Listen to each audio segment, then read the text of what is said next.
Boundaries are the ultimate self-love expression. So when you place the focus on other people following through with your boundaries, what's going to happen if they don't?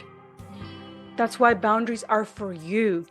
And today I'll share 4 types of false identities that strong women tend to personify that impacts their boundary setting, therefore their life in many different areas. But also I'll share 4 ways to work around those. So stick around, let's begin. Welcome to another episode of Insightful Success. I am your host, Rosalind Perez Casiano, former therapist, now self-awareness and success expert. I am so happy to have you join me today because if you struggle setting boundaries, then this episode is for you. Because here's one common mistake I often see people do when setting boundaries. They place the focus on the other person, not on them. And boundaries are the ultimate self-love expression. So when you place the focus on other people following through with your boundaries, what's going to happen if they don't? That's why boundaries are for you.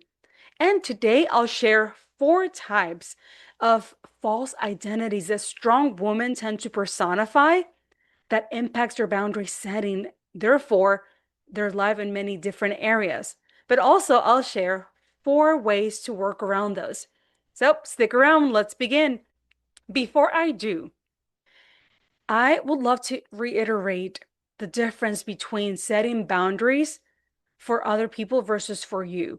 There are many different ways that people set boundaries, but when you place the expectations that these are for other people to follow, this is when things can just get messy for you. Because many people, when you speak up and set boundaries, they can follow that. But what if they don't?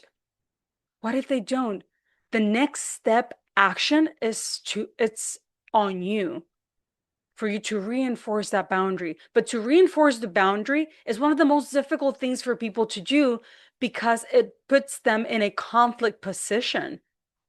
What if I said to a person to not be late on a date night, but then they get caught up on work every time, or they miss important dates?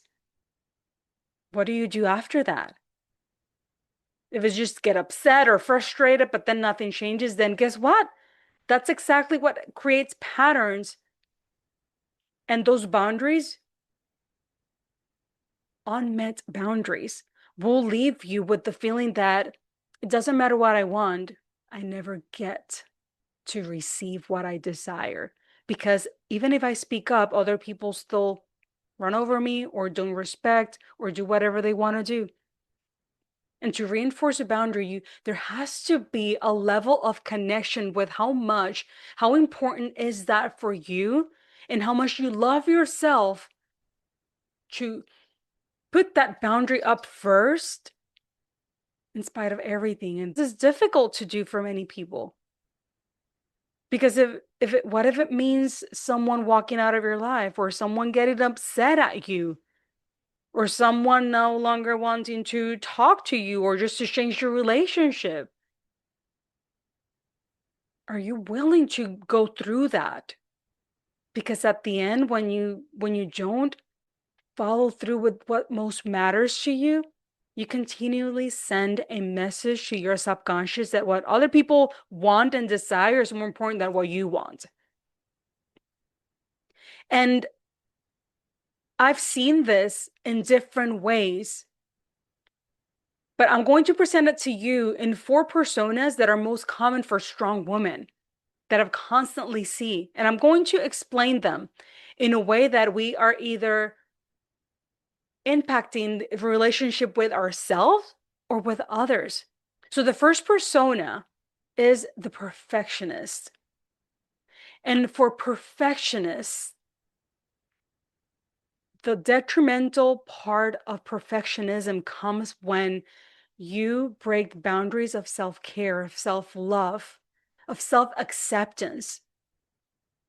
Because those behaviors, when you are pursuing perfectionism, you're constantly telling yourself, I'm not enough. Doesn't matter what anything that I do, it's never going to be enough. But that's not how we talk to ourselves. That is what's happening subconsciously. But the way that we talk to ourselves is like, I have to make sure that this looks great, it's perfect, because I don't want anyone else to question my efficiency, my line of work. When pursuing perfectionism, when in reality, there's nothing wrong with striving for better, but there has to be a clear line when that better does not come at the expense of our self-acceptance. And for perfectionists, the boundary that it's being crossed is that self-love.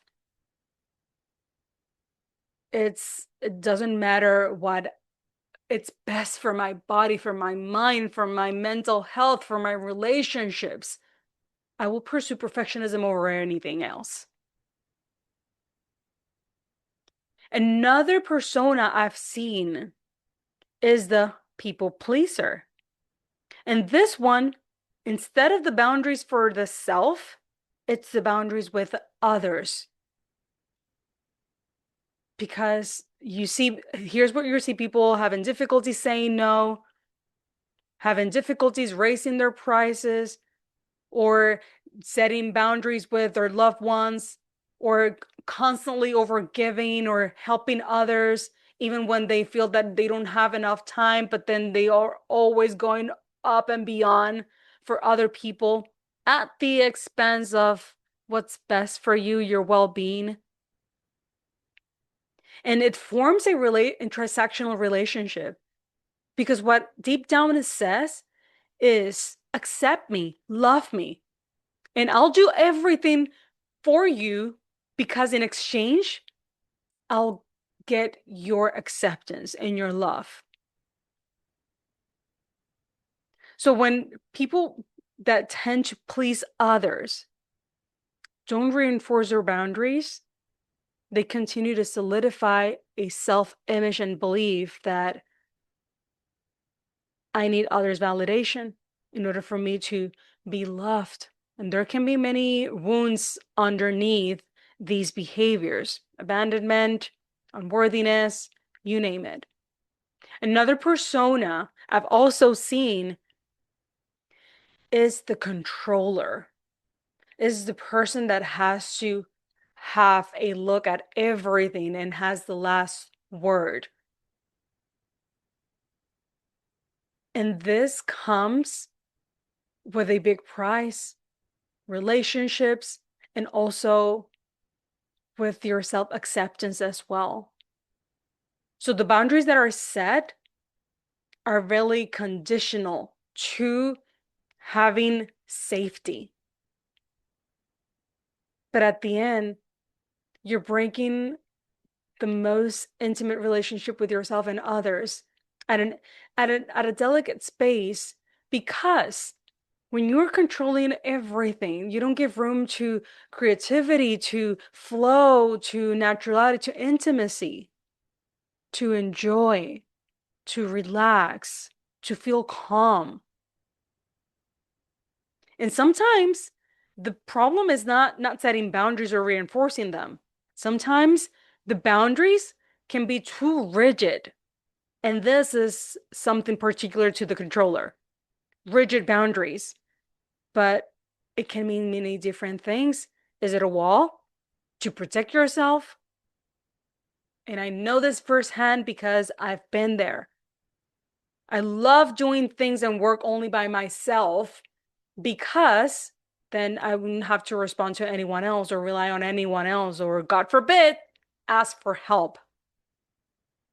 But it was causing me to feel alone, disconnected, and even wondering what else was had life to offer me. And I know for sure I'm not the only one, because I've seen it in my clients. I've seen it in many different people that are close to me as well. And the fourth persona is the invisible one, is the one that puts themselves to the side, and they're constantly evaluating and analyzing everything in their minds. but just not daring to live, to be themselves, not relying on others, wanting to completely be alone, to disconnect, because deep down what's happening is a complete fear of what if I open up and someone hurts me or leaves me. And these are just four personas that I came up with based on all of the clients that I've worked with, what I've seen that are related to boundaries and burnout that are rarely discussed through this lens. So what can we do? What are the four tools that we can start integrating in our day-to-day lives to switch things around? Because there's a promise with these four personas, and is a lack of well-being, relationship issues, feeling disconnected, that emptiness, that hollow feeling inside, that nothing is ever enough, and what's next. So the four tools, the first one is awareness. And this episode, it's intended to start and ignite the awareness light within you. But it's not going to be enough, just this information, because at the end, you have the ultimate information about yourself. So gathering information on a daily basis, like taking the time to increase your awareness whenever you are noticing you're about to engage in any of these behaviors.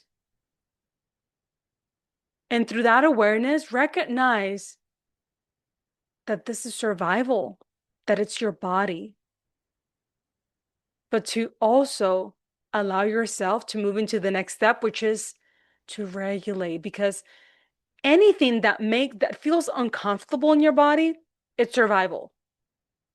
When you feel happy, when you feel joy, creative, at peace, calm, that is your natural state.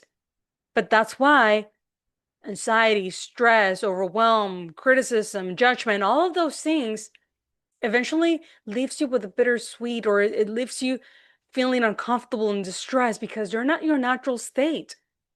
So it means that it's survival.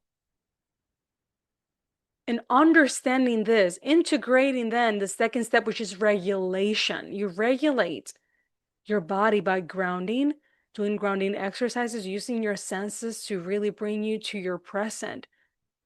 Like looking at the cars and how many do you see with the color red? Or whenever you are eating during your lunch break, what are the ingredients that you can taste? It's bringing your attention, pushing it away from that survival, or doing breathing exercises, noticing your chest, how it expands, doing breath work. It's something so fascinating that it changes automatically any automated reaction from coming from stress, because it's a biological response that you're using to manage another biological response. Once you have the awareness and you learn how to regulate, the third step is consciously and intentionally making a choice. What do I rather do? If I am fixated on a project, let's use the perfectionist as an example, and I am been for an hour or two working on something nonstop, not moving myself from this spot, how can I increase my awareness, regulate, and make an active choice to say, do I really, is this level of demand or expectations necessary for this work to be finished? I don't know. You can probably come up with something else. Or for the controller, do I really need to do this by myself? What if I ask others help? And you can start small. If there's something that you really want to prioritize because it's important to you and it's a big project, don't hand that over to another person. But if there's something simple that there's no risk, starting from that place saying, you know what, I will ask for help. I will ask my husband to carry this for me, or to help me cook, or to clean. Starting small and noticing what that choice it's triggering in you. And once you have and make the choice, then you move into the action. That's the fourth step. You make the choice internally in your mind and you move forward with the chosen action and you make it a reality. And awareness is something that it should be incorporated in every single step to help you move from false identities that are impacting your life in many different ways. And for you to become the empowered one, that it's the one behind the driver's seat, taking the lead of your life and not your survival brain. If you feel that this was helpful, please connect with me, leave me a comment, and subscribe to the channel. I would love to hear your comments on this topic and how boundaries have been impacting you, or if you know anyone that can benefit from this topic, please share the episode with them. All of the information to connect with me, it's going to be included in the description area, so feel free just to reach out, and I'll see you the next time.